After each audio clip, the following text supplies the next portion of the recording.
BRS party నాయకుల విధానం ఎట్లా ఉందంటే దొంగే దొంగ దొంగ అని అరిచినట్టుగా ఉంది.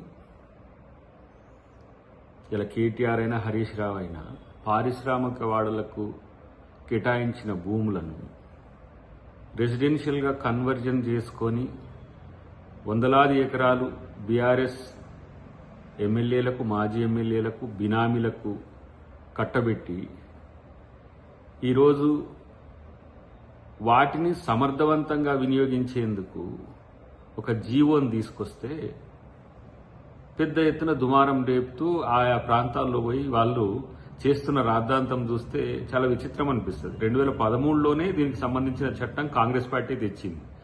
ఫర్ ఎగ్జాంపుల్ బాలానగర్ కానీ, పటాన్ చెరువు కానీ, నాచారం, మౌలాలి, రాజేంద్రనగర్ ఈ ప్రాంతాల్లో, ఈ పారిశ్రామిక వాడల్లో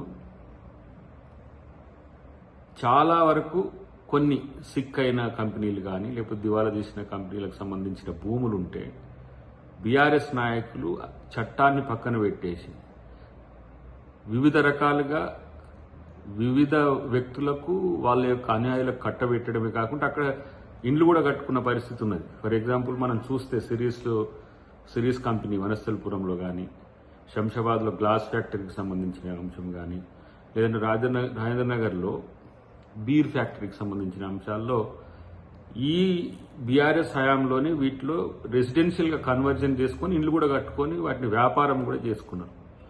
అయితే ఈ విషయంలో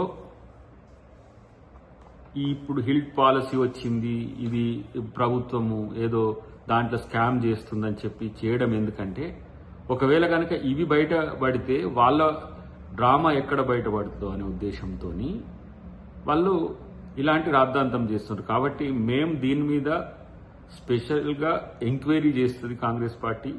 డెఫినెట్గా ముఖ్యమంత్రి గారికి కూడా ఒక నివేదిక ఇస్తాం. మేము ఇవ్వబోయే నివేదిక కూడా ఏంటంటే తెలంగాణ వచ్చిన దగ్గర నుంచి, తెలంగాణ ఏర్పాటు అంటే గత 10 సంవత్సరాల నుంచి ఈ పారిశ్రామిక వాడలకు సంబంధించిన భూములు ఎవరెవరికి కేటాయించిండ్రు, ఏ ప్రాతిపదికన కేటాయించిండ్రు, ఏ విధంగా అక్కడ ఆక్రమణలు చేసిందనే అంశం మీద ఒక సమగ్ర నిజ నిర్ధారణ చేసి ముఖ్యమంత్రి గారికి మేము రిపోర్ట్ ఇస్తాం. ముఖ్యమంత్రి గారికి కూడా మా విన్నపం ఏముంది అని అంటే ఇలాంటి వాటి పట్ల ఇలాంటి దొంగల్ని వదిలేయాల్సిన అవసరం ఏందనే విషయంలో ఈరోజు కాంగ్రెస్ పార్టీగా మేము ఆలోచిస్తున్నాం.